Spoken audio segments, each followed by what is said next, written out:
Hello, আসসালামু আলাইকুম। School of ইজিপির পক্ষ থেকে সবাইকে স্বাগতম। আজকে আমরা বেসিক ইলেকট্রিসিটির তৃতীয় অধ্যায় নিয়ে আলোচনা করব। এই তৃতীয় অধ্যায়ে আমাদের প্রাণকেন্দ্র বলা চলে যে লটা আমরা ইউজ করি সব জায়গায়, বিশেষ করে ডিসি সার্কিটে যে সমস্ত লটা আমরা ইউজ করি, ওহমের সূত্র। এই ওহমের সূত্র নিয়ে আমরা একটু শর্টকাট কিছু লজিক দেখব এবং এটা প্রমাণ দেখব। ওহমের সূত্র কি? ওহমের সূত্রটা মূলত হচ্ছে, ওহম সাহেব বলেছেন যে একটা পরিবাহী, ধরলাম এটা একটা পরিবাহী, ওহমের কিছু তো কন্ডিশন আছে, সে কন্ডিশন মোতাবেকই তার সূত্রটা হয়। তো এখানে ওহম সাহেব বলতেছেন যে একটা পরিবাহী, এই পরিবাহীর শর্ত হচ্ছে নির্দিষ্ট তাপমাত্রা, অর্থাৎ তিনি তাপমাত্রা ফিক্সড করে বলছেন, তাপমাত্রাকে তিনি ফিক্সড করে দিয়ে বলছেন। অর্থাৎ তিনি বলেছেন যে একটি কেবলের মধ্যে নির্দিষ্ট তাপমাত্রায় ওই কেবলের মধ্যে বা ওই পরিবাহীর মধ্যে যদি আই পরিমাণ কারেন্ট প্রবাহিত হয়, তাহলে সেই প্রবাহিত আই ওই কেবলের দুই প্রান্তের বিভব পার্থক্যের সমানুপাতিক। অর্থাৎ ওই পরিবাহীর দুই প্রান্ত, এই দিকে যদি থাকে ভি এ এবং এই দিকে থেকে ভি বি, তাহলে দাঁড়াচ্ছে যে একটা কেবলের মধ্যে, অর্থাৎ কোনো পরিবাহীর মধ্যে নির্দিষ্ট তাপমাত্রা, শর্ত হচ্ছে কি মনে রাখতে হবে এখানে, নির্দিষ্ট তাপমাত্রায় ওই কেবলের মধ্যে দিয়ে যদি আই কারেন্ট প্রবাহিত হয়, তাহলে ওই কেবলের, যে কেবলটার আই কারেন্ট প্রবাহিত হচ্ছে সেই কেবলের দুই প্রান্তের বিভব পার্থক্য, অর্থাৎ দুই প্রান্তের ভোল্টেজ পার্থক্যের সমানুপাতিক। এটা হচ্ছে কেলভিনের সূত্র। তো আমরা প্র্যাকটিক্যালি দেখি যে ভি এ মাইনাস ভিবি অর্থাৎ সমান কত? ভি। অর্থাৎ এইখান থেকে এইখানের যে, অর্থাৎ এই প্রান্ত থেকে ওই প্রান্তর মাঝখানের যে পার্থক্যটা দাঁড়াচ্ছে, ধরলাম আমরা সেটা ভি ভোল্টেজ আছে। তাহলে সূত্র অনুযায়ী আমরা কি পাচ্ছি? সূত্র অনুযায়ী আমরা পাচ্ছি যে আই সমানুপাতিক ভি। অর্থাৎ কোনো পরিবাহীর মধ্যে দিয়ে যে নির্দিষ্ট তাপমাত্রায় যে পরিমাণ কারেন্ট প্রবাহিত হয়, ওই পরিবাহীর দুই প্রান্তের বিভব পার্থক্যের সমানুপাতিক হবে সেই প্রবাহিত কারেন্টটা। তার মানে দাঁড়াচ্ছে যে আই সমানুপাতিক ভি। এখন আমরা এটাকে এইভাবে লিখতে পারি, সমান আই, অর্থাৎ ভি সমান আই আর। এখানে এটা আই, এটা আর হচ্ছে একটা রেজিস্ট্যান্স, বা এটাই রেজিস্ট্যান্সটা একটা ধ্রুবক, এই ধ্রুবক। তাহলে আমরা ওহমের সূত্রটাকে এক্সপ্লেইন করে এইভাবে বলতে পারি যে নির্দিষ্ট তাপমাত্রায় কোনো পরিবাহীর মধ্যে দিয়ে প্রবাহিত কারেন্ট ওই পরিবাহীর দুই প্রান্তের বিভব পার্থক্যের সমানুপাতিক এবং রেজিস্ট্যান্সের ব্যস্তানুপাতিক। কেননা দেখেন ভি সমান আর, এখানে আর একটা ধ্রুবক, অর্থাৎ ভোল্টেজের সমানুপাতিক এবং রেজিস্ট্যান্সের ব্যস্তানুপাতিক। এটাই হচ্ছেন ওহমের ল। এই ওহমের লর কিছু সীমাবদ্ধতা রয়েছে, কেননা এই ওহমের লকে নির্দিষ্ট টেম্পারেচারের কথা যেহেতু উল্লেখ করা হয়েছে, তাই এটাই এসিতে ব্যবহার করা যায় না। আবার এই ওহমের ল শুধুমাত্র ডিসিতেই সুইটেবল। এইরকম কিছু সীমাবদ্ধতা আছে, আপনার জাস্ট দু একটা সীমাবদ্ধতা এখান থেকে দেখে নিয়েন। আর এই প্রমাণটা হচ্ছে এটা, যেটা আমি বললাম যে এটা একটা কেবল বিবেচনা করছে, এই কেবলের মধ্যে দিয়ে নির্দিষ্ট তাপমাত্রায় আই কারেন্ট প্রবাহিত হয়েছে, এবং এই প্রান্তে যদি ভিএ থাকে, এই প্রান্তে যদি ভিবি থাকে, তাহলে ওই কেবলের আই কারেন্ট প্রবাহিত হওয়ার সময় দুই প্রান্তের বিভব পার্থক্যের সমানুপাতিক, অর্থাৎ এটার সমানুপাতিক, এবং রেজিস্ট্যান্সের ব্যস্তানুপাতিক। রেজিস্ট্যান্স এখানে একটা কি ধ্রুবক, এই জিনিসটা আমরা মনে রাখবো। এখানে মনে রাখার বিষয় হচ্ছে যে যে কেবলটা আমরা নির্ণয় করছি সেটা নির্দিষ্ট হতে হবে, নির্দিষ্ট তাপমাত্রায়।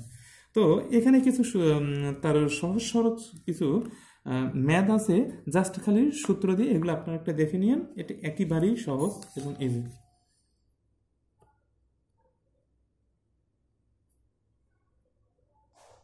ম্যাথগুলো অনেক সহজ আছে, যদি আপনাদের কোনোটা বুঝতে প্রবলেম হয় তাহলে অবশ্যই আমাকে নক করবেন। এবার আমরা যাব অধ্যায় 3-এ, ইলেকট্রিক্যাল সার্কিটের ধারণা। এই ইলেকট্রিক্যাল সার্কিটের ধারণার ক্ষেত্রে এখানে আমরা একটা বিষয় খুব গুরুত্ব সহকারে দিব, সেটা হচ্ছে যে ইলেকট্রিক সার্কিটের উপাদান। আচ্ছা, একটা আদর্শ সার্কিট আমরা আঁকবো কীভাবে? ধরেন আপনার বাসায় আপনি একটা লাইট জ্বালাবেন, এটা একটা আদর্শ সার্কিট, যাতে কোনো ফল্ট হলেও যাতে আপনি সেফটি থাকতে পারেন, সব রিলেটেড বিষয় চিন্তা করেই কিন্তু একটা আদর্শ সার্কিট তৈরি হয়। তো আপনি জ্বালাবেন কি? এই বাল্বটা জ্বালাবেন। এখন বাল্ব জ্বালাতে গেলে কি করতে, একটা বাল্ব কিনে আনলেন বাজার থেকে, তার মানে এটা একটা ইকুইপমেন্ট যেটাকে আপনি কাজে লাগাবেন। এরপরে এই ইকুইপমেন্টে আপনাকে পাওয়ার সাপ্লাই দিতে হবে, নাহলে আপনি এই বাল্বকে জ্বালাবেন কিভাবে। তার মানে এটা হচ্ছে সাপ্লাই, এটা হচ্ছে দুইটা পাইলেন। তো এখন এই সাপ্লাইকে কানেকশন দিতে গেলে আপনার তো তার লাগবে, তার মানে এটা হচ্ছে তার, আপনি তিনটা পাইলেন। তিনটা মানে এই তিনটা বিষয় লাগবে আপনাকে আদর্শ সার্কিট করতে গেলে। আরও কিছু বিষয় লাগবে, সেটা হচ্ছে এই বাল্বকে আপনি সবসময় জ্বালাবেন। সবসময় জ্বালালে তো আপনার বাল্বটা কোনো এক সময় ফিউজও হতে পারে, অথবা আপনার লাগবে না, আপনি তারপরেও জ্বালাই রাখতেছেন। কাজেই এখানে আমি একটা সুইচ ইউজ করব, তার মানে হলো কত, 4টা। এখন 4টা ইকুইপমেন্ট হয়ে গেল। এখন কথা হচ্ছে এই ডিভাইসটা হচ্ছে কি কন্ট্রোলিং ডিভাইস, এই ডিভাইসটা হচ্ছে কন্ট্রোলিং ডিভাইস। এখন আপনি এই সুইচটা নিয়েছেন, এখন কোনো কারণে আপনার এইদিকে কোথাও ফল্ট হয়ে গেছে বা শর্ট সার্কিট হয়ে গেছে, সেক্ষেত্রে আপনি সেফটি রিলেটেডের জন্য একটা ফিউজ ইউজ করবেন। যদি ফিউজ না থাকে তাহলে একটা বড় ধরনের দুর্ঘটনা ঘটতে পারে। এখন ফিউজ যদি থাকে তাহলে, বা এটা একটা প্রোটেক্টিভ ডিভাইস, এটা যদি থাকে তাহলে আপনাকে সে প্রোটেক্ট করবে, সে আপনাকে প্রোটেক্ট দিতে পারবে। তাহলে আমাদের তাহলে টোটাল কটা হলো, এই 5টা ইকুইপমেন্ট। অর্থাৎ এই 5টা ইকুইপমেন্ট যদি আপনি সম্বলিত একটা সার্কিট তৈরি করেন, তাহলে সেটা হবে আপনার সবচেয়ে সেফটি এবং সবচেয়ে আদর্শ সার্কিট। তার মানে কি লাগছে, একটা সোর্স লাগতেছে, একটা ইকুইপমেন্ট লাগতেছে, তার লাগতেছে, একটা কন্ট্রোলিং ডিভাইস লাগছে এবং একটা প্রোটেক্টিভ ডিভাইস লাগছে। অবশ্যই আপনারা বুঝে পড়বেন, মুখস্থ করার দরকার নেই। আমরা যে ইলেকট্রিক সার্কিটগুলো ইউজ করি, এগুলো মূলত দুই প্রকার হয়, একটা হচ্ছে সিরিজ আর একটা প্যারালাল। এবং সিরিজ প্যারালাল সমানে একটা মিক্সড সার্কিট। তো আমরা মূলত কয়টা জানি, একটা সিরিজ আর একটা হচ্ছে প্যারালাল। তো সিরিজটা কি, সিরিজটা হচ্ছে কি পর্যায়ক্রমিক। ধরেন সিরিজটা বুঝতে গেলে, ধরেন আপনার এখানে একটা বাল্ব আছে, আপনি এখানে একটা বাল্ব ইউজ করছেন, এখানে একটা বাল্ব ইউজ করছেন। তো আপনি এই তিনটা বাল্বের, তো তিনটা বাল্বের প্রতিটা বাল্বের দুটো করে পিন আছে, প্রতিটা বাল্বে দুটো করে পিন আছে, একটাই পজিটিভ তার লাগাইতে হবে, একটাই নেগেটিভ তার লাগাইতে হবে। তো এটা হচ্ছে কি, এটা একটা বাল্ব, মানে এটা একটা লোড। আর লোড সবসময় কি করে, পাওয়ারটা অ্যাবজর্ব করে, মানে পাওয়ারটা গ্রহণ করে। আর যেহেতু গ্রহণ করে, যে সমস্ত পাওয়ার গ্রহণ করে তাকে প্লাস দিয়ে শুরু হয়, সেই সমস্ত পাওয়ারগুলো প্লাস দিয়ে শুরু হয়। এটাও গ্রহণ করবে, তার মানে এটাও প্লাস দিয়ে, এটাও গ্রহণ করবে, তার মানে এটা প্লাস। কেন, এগুলো হচ্ছে লোড। বাল্ব কি করে, পাওয়ার আমার টানে, সাপ্লাই থেকে পাওয়ার আমার টেনে নিচ্ছে, তার মানে এরা গ্রহণ করতেছে, এই কারণে এরা প্লাস দিয়ে শুরু। তো আমার সিরিজের ক্ষেত্রে শর্ত কি হচ্ছে, যে তার একমুখী কারেন্ট হবে, অর্থাৎ সে একই রাস্তায় কারেন্ট প্রবাহ হতে পারে, অন্য কোনো তার ডিফারেন্ট কোনো রাস্তা থাকে না। তো আমি সিরিজের ক্ষেত্রে হলে কি হয়, আমার ডিফারেন্ট কোনো রাস্তা থাকবে না। তার মানে কি, এর প্লাস এর মাইনাস, এর মাইনাস এর প্লাস, তার মানে সে পর্যায়ক্রমিকভাবে এভাবে সে সংযোগ থাকবে। অর্থাৎ এটা হলো একটা সিরিজ সার্কিট, যার দেখেন এই দিক দিয়ে একটাই পথ, এতে কারেন্ট প্রবাহের জন্য এদিকে কোনো পথ নাই, সেই দিক দিয়েই কারেন্ট যাচ্ছে, আবার এই বাল্বের ভিতর দিয়ে যাচ্ছে, আবার এই দিক দিয়ে যাচ্ছে, আবার এখানে বাল্বের ভিতর দিয়ে যাচ্ছে, আবার তার মানে কি, তাকে একটাই পথ অনুসরণ করতে হচ্ছে। কাজেই দেখা যাচ্ছে কি, যে এখানে কারেন্ট সমান, তাহলে কি এখানে হচ্ছে কারেন্ট সমান। এখন এটার একটা সবচেয়ে বড় অসুবিধা কি জানেন, সেটা হচ্ছে কোনো কারণে এই বাল্বটা ফিজ হয়ে গেল। তো এই বাল্বে ফিজ হয়ে গেল, তার মানে এর লিগামেন্টটা নষ্ট হয়ে গেছে। তার লিগামেন্ট নষ্ট হয়ে গেছে বা ছিঁড়ে গেছে, তার মানে কি, এটা ডিসকানেক্ট হয়ে গেছে। এটা ডিসকানেক্ট মানে এই সবগুলো বাতি আর একটাও জ্বলবে না। এটাই হচ্ছে সিরিজের সবচেয়ে বড় অসুবিধা। আর সুবিধা হচ্ছে কি, এর মধ্যে কারেন্ট একই চলতেছে, আপনি এক সুইচে একভাবেই সবগুলো সুইচকে আপনি কন্ট্রোল করতে পারতেছেন। তবে সচরাচর আমরা যে সমস্ত লাইনগুলো ইউজ করে থাকি, সব আমরা প্যারালাল ইউজ করে থাকি। প্যারালালের ক্ষেত্রে কি হবে, যে একাধিক কারেন্ট প্রবাহের পথ থাকবে। যেমন ধরেন এখানে আপনার একটা বাল্ব ইউজ করছেন, আপনি এখানেও একটা বাল্ব ইউজ করছেন, আবার এখানে একটা বাল্ব ইউজ করছেন। তো দেখা যাচ্ছে যে আপনি এই জায়গায় একটা বাল্ব ইউজ করছেন।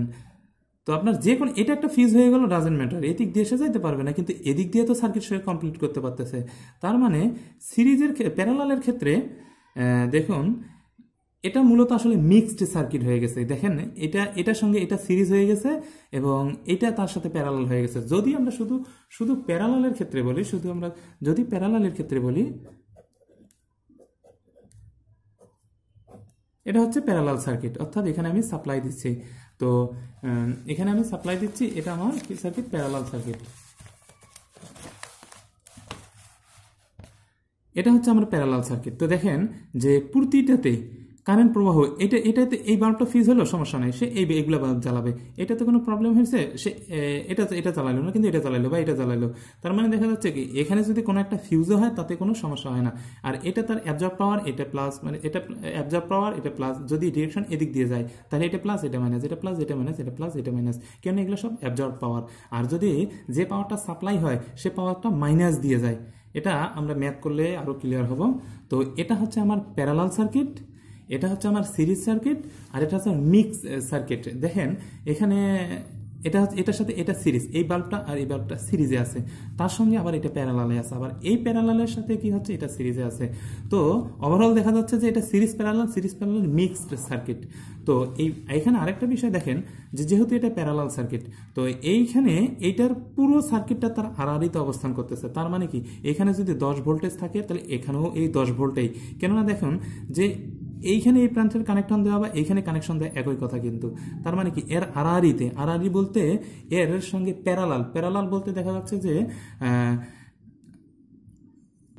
যে যে বাহুতে কানেক্ট আছে ঠিক একই বাহুতেও এই রেজিস্ট্যান্সটাও কানেক্ট আছে, এবং এর অপোজিট যে বাহুটা যেভাবে কানেক্ট আছে এই রেজিস্ট্যান্সটাও ঠিক ওই বাহুতেই কানেক্টেড আছে। তার মানে কি এটার সাথে এটা দুটোই আড়াআড়িভাবে অবস্থান করতেছে, কাজে দেখা যাচ্ছে এইটার ভোল্টেজ সমান, তো এটার যেহেতু ভোল্টেজ সমান, এটারও ভোল্টেজ সমান, এটারও ভোল্টেজ সমান, তার মানে এগুলো সবগুলোতে 10 ভোল্ট করে, এগুলো সবগুলোতে 10 ভোল্ট। কিন্তু সিরিজের ক্ষেত্রে দেখেন আপনি এখানে দিচ্ছেন কত 230 ভোল্ট, তো এখানে একটা আছে, এখানে আপনার এক ধরনের ভোল্ট হইবে, এখানে ধরেন আপনার হয়েছে 100 ভোল্ট, এখানে হয়েছে 120 ভোল্ট, আর এখানে হয়েছে 10 ভোল্ট। মানে সে কি হচ্ছে যে এখানে ভোল্টেজগুলোকে সে ভাগ করে দিচ্ছে, যে তুই তোর ক্যাপাসিটি অনুযায়ী তুই ড্রপ কর, তোর ক্যাপাসিটি অনুযায়ী তুই ড্রপ কর, তোর ক্যাপাসিটি অনুযায়ী তুই। তার মানে কি দাঁড়াচ্ছে যে প্রতিটাতে ভোল্টেজ যে ড্রপ হলে যেই ড্রপগুলো হবে তার ক্যাপাবিলিটি অনুযায়ী হচ্ছে, এবং সম্মিলিত সব ভোল্টেজ ড্রপ, অর্থাৎ এর ড্রপ ইকুয়াল এই ড্রপ হবে, অর্থাৎ 230 সমান সমান 100 ভোল্ট যোগ 120 ভোল্ট যোগ 10 ভোল্ট। এই প্রতিটা শাখার যেগুলো ড্রপ হবে সেই ড্রপগুলো যদি যোগ করা হয় তাহলে তার সাপ্লাই ভোল্টেজের ড্রপ হবে। এটা হচ্ছে সিরিজের ক্ষেত্রে। আর প্যারালালের ক্ষেত্রে দেখেন, প্যারালালের ক্ষেত্রে যে এখানে ভোল্টেজ তো তার প্রতিটাতেই সেম থাকতেছে, অর্থাৎ এখানে তার যে 10 ভোল্টের সাপ্লাই দেওয়া হচ্ছে এই 10 ভোল্টের তার প্রতিটাতেই সেম থাকতেছে, কেন এগুলো সব আড়াআড়িতে অবস্থান করতেছে। তো এখানে আমরা কিছু প্রমাণ আছে, যা প্রমাণ বা বৈশিষ্ট্য আছে, আপনারা জাস্ট একটু এগুলো দেখে নিন, এগুলো অনেক ইজি, এগুলোতে আসলে এক্সপ্লেন করার মতো কিছুই নাই, এখানে জাস্ট আমি দেখাই দিচ্ছি যে একটু শর্টকাট ভাবে। সেটা হচ্ছে এটার ক্ষেত্রে কারেন্ট সমান, তো এখানে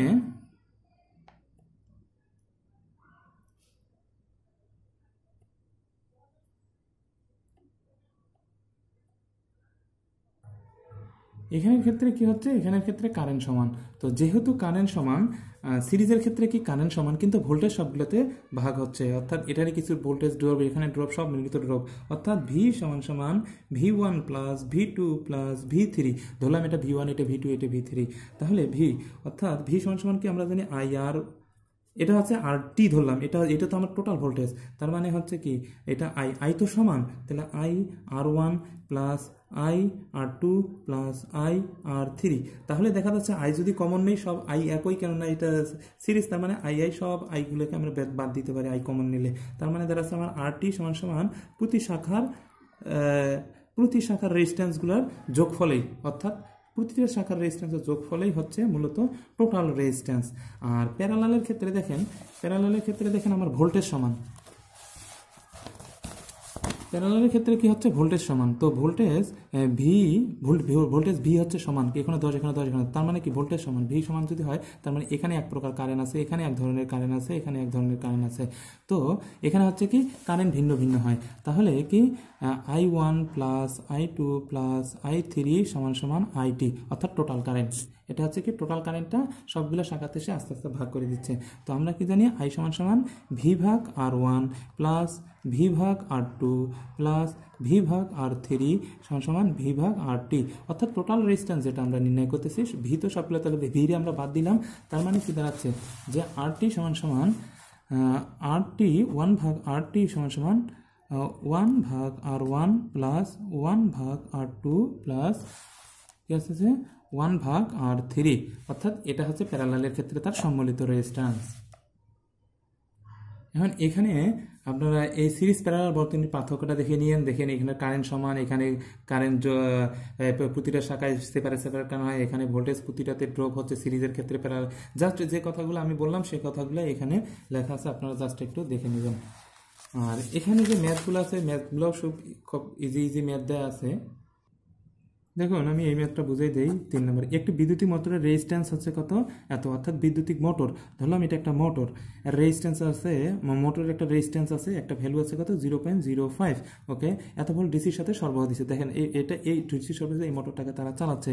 যুক্ত করলে চালানোর প্রারম্ভে যদি কারেন্টকে এতই সীমাবদ্ধ বলতেছে যে পরিমাণ কারেন্ট যাবে এই কারেন্টটা হচ্ছে আমার ফিক্সড যদি হয়, তাহলে কত মানে আরও রেজিস্ট্যান্স সংযুক্ত করতে হবে। তা আমরা কি জানি আরটি সমান সমান কত, V/150। তার মানে আমার আরটি হবে, টোটাল আরটি হচ্ছে কত 1.33 আরটি হচ্ছে, কিন্তু আমার তো আর হচ্ছে এতটুকু, তার মানে আমার আরও R2 একটা যোগ করতে হবে। সেই R2টা বাইর করতে বলছে, কি পরিমাণ R2। তো আমরা যদি এটাকে আমার টোটাল রেজিস্ট্যান্স থেকে এই আরটা বাদ দিয়ে দিই, তাহলে আমার R2 চলে আসতেছে। এভাবে দেখুন এই ম্যাথগুলো খুব সহজ। আপনারা এই ছোটো ছোটো ম্যাথগুলো দেখিয়েন। আমরা এই বিষয়ে যখন সার্কিট রিলেটেড স্টাডিতে আসবো তখন এগুলো নিয়ে হিউজ আলোচনা হবে। এখন জাস্ট একটু হালকা করে থিম দিয়ে দেখেন। আর এগুলোর প্রকার কাকে বলে, এর বৈশিষ্ট্যগুলো কি, সিরিজের বৈশিষ্ট্য কি, প্যারালালের বৈশিষ্ট্য কি, সিরিজ প্যারালালের বৈশিষ্ট্যটা কি, এগুলো একটু দেখে নেবেন। সামনে আমরা সার্কিট নিয়ে হিউজ আলোচনা করব, সেটা হচ্ছে ডিসি সার্কিট এবং এসি সার্কিট উভয় থাকবে। তখন আপনার এই যে সাধারণ যে কমন কিছু ম্যাথ এগুলো সব ডিসকাস হবে সেই সময়, কাজে এখানে ভয়ের কিছু নেই। তো আজকের মতো এখানেই। আগামীকাল আমরা 5ম অধ্যায়ে হাত ধুইব এবং এই 5ম অধ্যায় থেকে আমরা বৈদ্যুতিক পাওয়ার এবং এনার্জি সম্পর্কে ধারণা নিব। সেই পর্যন্ত ভালো থাকুন। আসসালামু আলাইকুম।